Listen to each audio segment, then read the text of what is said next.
Disclaimer, we've got a couple of jumpy bits in this assembly, but apart from that, all good. Enjoy. Morning everyone. The hoop is down and it's time for our Wednesday reading assembly. Now I know that foundation stage in year one aren't usually in this, but today everyone's welcome to our remote assembly and we're reading. I've got the hoop. I've got a clicker, just like Miss Barry and Mrs. Stevens. I've also got the book ready. But before that, let's learn a little bit more about our author, the main man, Charles Dickens. Okay, so there he is, Charles Dickens. We know that he was born a couple of 100 years ago. Thousands of years ago, we had the Egyptians, we had the Greeks, we had the Romans, we had the Anglo-Saxons, the Vikings, the Normans, the Tudors, the Stuarts. Then we had the Victorians, and that is where our man Charles was born and lived. But what do we know about him as a man and as an author? Pause the assembly and either tell somebody in your house what you know about Dickens as a man and an author, or write it down in your remote learning book. Pause and go.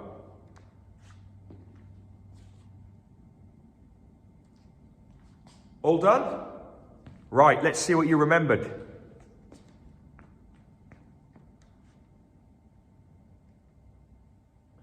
I wonder if we got all three, because we know that Charles Dickens was born in 1812 in Victorian times, and he read lots as a child, which is one of the reasons probably that he became an author.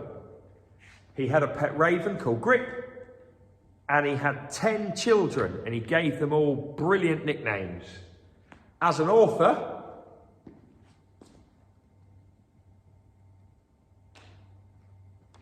he faced north when he slept and when he wrote. Apparently it gave him inspirations. Christmas Carol, David Copperfield, and the book that we are going to start again today, because we've only just started it in school, The Old Curiosity Shop. Let's get reading. Okay, so we've read Oliver Twist. We've read Great Expectations. We've read A Christmas Carol. We've read David Copperfield. And we've only just started The Old Curiosity Shop. Now remember, these are all abridged versions. These aren't the full-length books. They're shorter versions, which means we can get through them quicker, but they're written in the style of Charles Dickens and use much of the original language. Now, we're going to go back through this because I don't want anyone to miss out on the first few pages if they weren't in assemblies. The Old Curiosity Shop by Charles Dickens. The first time the girl knocked on the shadowed door, nobody answered. She knocked again. The old shop seemed to squat in the street, jealous and distrustful, hiding its musty secrets. She knocked a third time. At the familiar sound of shuffling feet, she clapped her hands with relief. Slowly the door opened, revealing in the evening light the stooped figure of an old man. "Why, bless you, little Nell," he smiled as he kissed her. "What if I'd lost you?" Closing the door behind her, Nell followed her grandfather through the darkness of their home, past all the abandoned suits of armour, weird carvings, rusty weapons and faded tapestries. Once in the sitting room, the old man lowered himself into his chair, looking older and more worn than anything in his strange collection. Nell began to prepare supper, returning sometimes to sit beside her grandfather, to comfort him and rest her head on his chest. Her voice was soft and sweet, her clear blue eyes a mirror to the faded blue of her grandfather's. "Little Nelly," he sighed, "who ever loved a child as I love you?" His face was lined with deep and anxious thought. "Everything I do is for your sake, to spare you the poverty and the misery that killed your dear mother." Their silence was broken by a cheerful knocking at the door.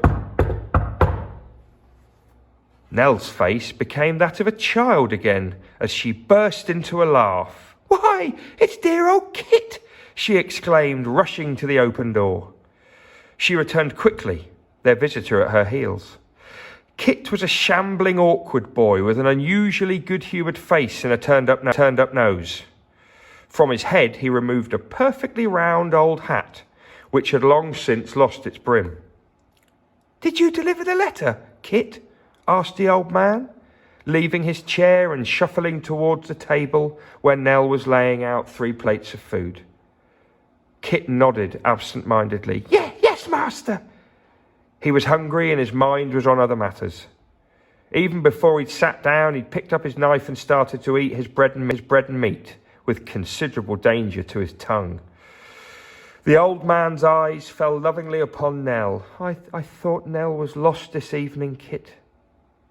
Kit stopped chewing and swallowed. I'd have found her," he said. "I'd have found her wherever she was." Unable to stay serious for long, Kit burst into a loud roar of laughter, his mouth wide open and his eyes nearly shut. Nell's eyes lit up with merriment. The old man didn't share the laughter. "Little Nell is poor like you, Kit," he said, "but the time is coming when she shall be rich." Kit nodded seriously as the old man continued, "Good fortune for Nell must come soon. It is the one care of my life. It must come soon." He lapsed again into a thoughtful silence, rising to the crescendo of a sigh. It's a weary, weary life for an old man. When the meagre meal was finished, Kit picked up his hat and left. Minutes later, the old man put on his own coat with weary resolve. I'm going out now, Nell," he said. "Early in the morning I shall be home again." "I shall be here to let you in." "Sleep soundly, sweet Nell," he said in a low voice, "and angels guard your bed." Now, in recent weeks, her grandfather had fallen into a routine of leaving the house late in the evening and not returning until the early hours of the morning. Nell had no idea where he went or what he did when he was away, but she had a foreboding that it was for no good purpose. His unhappiness and the increasing distraction of his mind made her fear that his understanding was weakening with age. Watching from her bedroom window, Nell saw the old man pause at the corner of the street, as though checking that nobody was following behind. Satisfied that he was alone, he disappeared into the obscurity of the night. There was a movement in the shadows opposite the shop. A slight figure in a brimless hat shifted uncomfortably on the cobbles. From his usual hiding place in the shadows, the boy looked up at a dimly lit window. There sat Nell, and there she would stay, waiting anxiously for her grandfather's return. From the street outside, unknown to anybody but himself, Kit watched over her.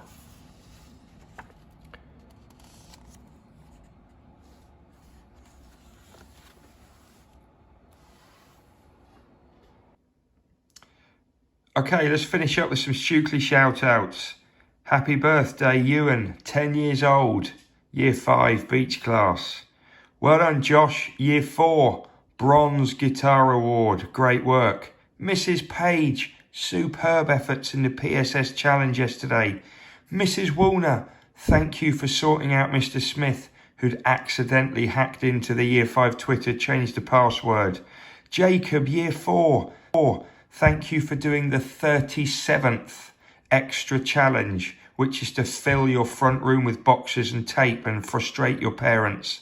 And Rowan, Year 5, great chocolate brownies. See you guys later.